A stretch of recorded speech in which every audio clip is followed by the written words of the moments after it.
여러분 안녕하십니까? 오늘은 또 요양보호사 교육과 관련된 잡음 많은 그런 뉴스를 가져와 봤습니다. 정부가 요양보호사 자격증 취득을 위한 지원금을 대폭 축소하기로 결정했기 때문인데요. 2023년까지는 자격증을 취득하고자 하는 사람이 요양보호사 교육원에 가면 30만 원 정도 납부하고 나머지 금액은 정부가 지원해주는 시스템이었는데 2024년부터는 그 3배인 90만 원을 내야만 하고 자격증을 딸 수 있게 바뀌었습니다. 요양보호사 교육원은 난리가 났는데요. 안 그래도 요새 요양보호사 하려는 사람이 줄어들어 교육생도 없고 수익이 적어 어려운데 지원금까지 줄이면 누가 교육을 들으러 오겠냐는 거지요. 정부도 할 말은 있습니다. 여지껏 긴 세월 동안 고용노동부가 한 해 10만 명씩 교육비를 지원하여 수백억을 쏟아부었는데 정작 자격증 취득 후 실제로 요양보호사로 일하는 비율은 10%도 안 된다는 거죠. 90%가 지원금을 받아 자격증을 재미로 또 취미로 따듯 갖고만 있는데 무슨 지원을 계속하냐는 겁니다. 뉴스를 보면 어떤 요양원 원장님도 인력난을 걱정하십니다. 올해부터는 입소자 2.3명당 요양보호사 1명이 확실시되어 예년보다 더 많은 요양보호사를 필요로 하는데 코로나 이후 이런 일을 하려는 사람도 없어 운영이 너무 힘들다는 거죠. 입소자가 있어도 요양보호사가 없으니 입소자를 받을 수가 없는 거예요. 다 맞는 소리긴 합니다만 그럼 이제 다른 시선에서 팩트를 한번 짚어볼까요? 우선 요양보호사 자격증 취득 지원금은 요양보호사 교육원을 위한 정책이 처음부터 아니었습니다. 정부가 요양보호사 교육원을 차리라고 등 떠밀지도 않았고 애초에 지원금은 자격증을 따서 취업활동을 하려는 대다수 일반적인 국민을 위한 정책이었다는 거지요. 근데 긴 세월 지켜본 결과 객관적 통계를 내어 실제 자격증을 따도 일을 하지 않는 사람이 90%나 된다는 걸 알았고 더 이상 지원금이 의미 없다는 결론을 내린 겁니다. 진짜 그러냐고요? 자, 요양시설을 운영 10년 차인 제가 분명하게 말씀드리는데 요양보호사 자격증 딴다고 실습 보거나 주변에 자격증을 따서 갖고 있다는 사람 중에 실제 노인을 돌보는 요양보호사 일을 하는 비율은요 5%도 안 됩니다. 정부가 10%도 많이 잡아준 거예요.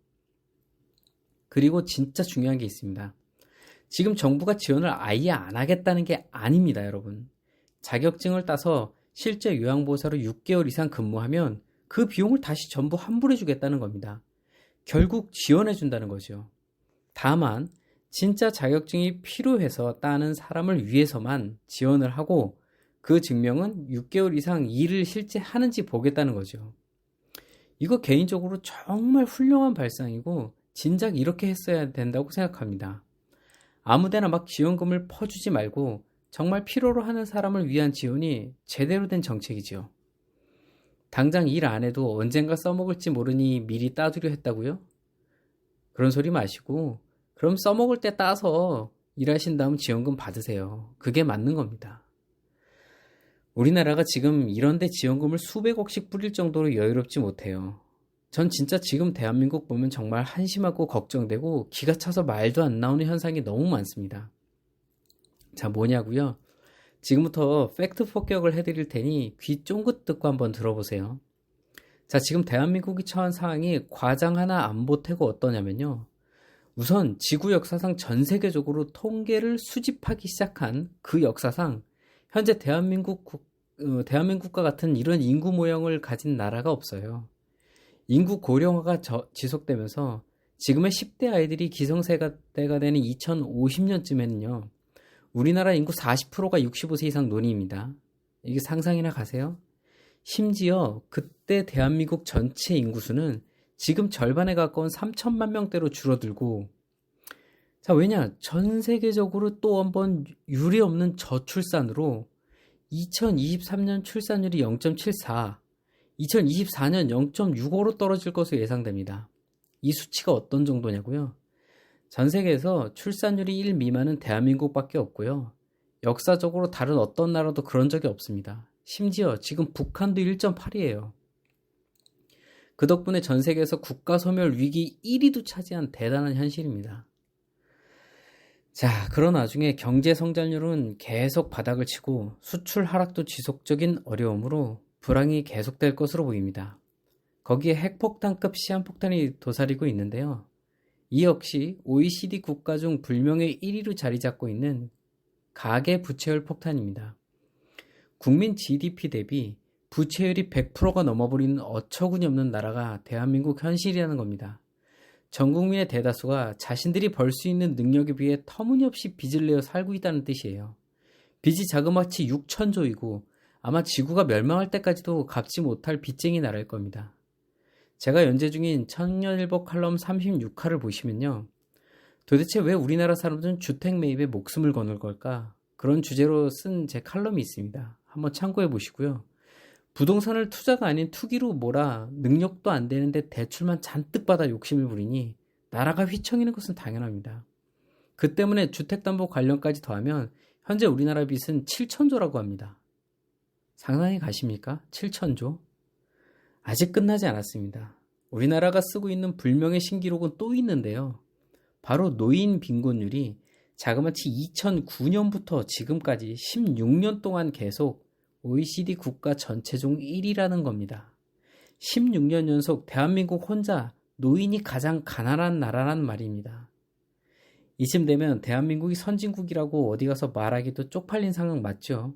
그게 현실입니다. 우물한 개구리같이 이 좁은 한반도 땅덩어리 안에서 우리는 흥청망청 쓰고 미래 걱정은 없이 실업급여나 받아가며 대충 일하고 있는 참담한 현실이라는 겁니다. 정작 외국에서 우리를 보는 시각은 지구상에서 소멸되어 없어질 위기 1위의 손바닥만한 나라일 뿐인데도 저러고 사는구나 싶은데 말이죠.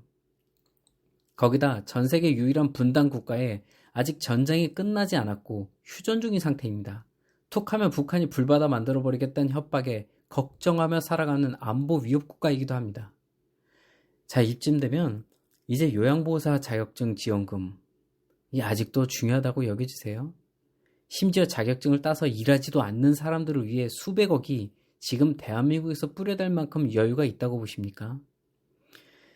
그리고 요양보호사 부족 문제는 자격증 공짜로 따게 해준다고 조금도 해결되지 않습니다.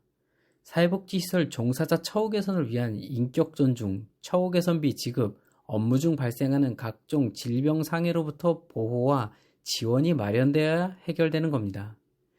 여태 낭비한 수백억을 지금이라도 종사자 처우 개선에 사용된다면 다 해결될 문제라고요.